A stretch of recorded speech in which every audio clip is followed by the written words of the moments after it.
Hi, friends. Welcome to Pieces Here, the daily series exploring the architects of enough. We continue with our theme, Creative Vision and Mindful Craft, honoring Frida Kahlo. She made pain visible, and in doing so, helped others survive their own. Architect of Enough. Frida Kahlo is recognized as one of the most influential Mexican artists of the 20th century.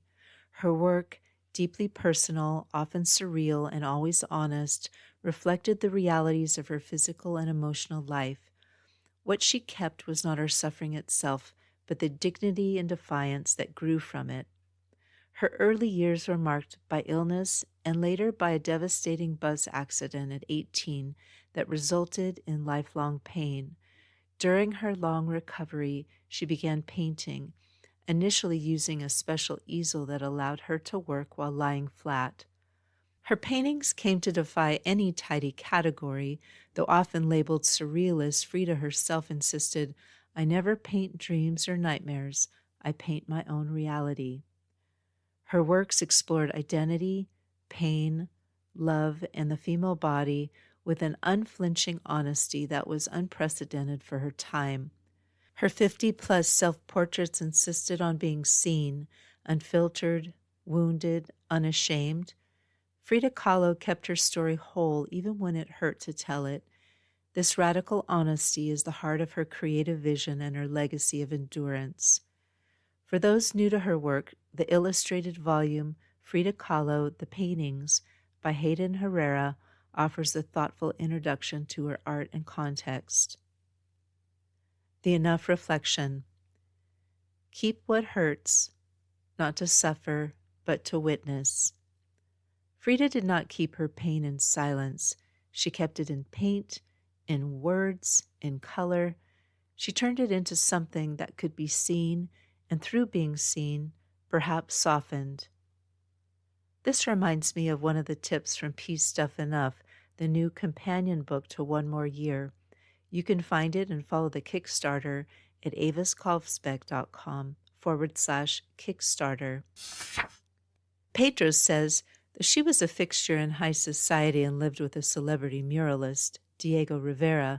Frida Kahlo had a simple tabletop or wooden lap tray rigged to her bed instead of an easel, forcing her to work in a contained, intensely personal space.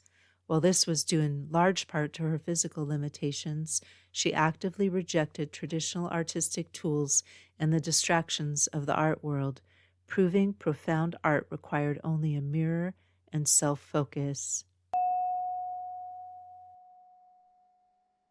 If you were to paint your life, not to impress but to tell the truth, what would you show?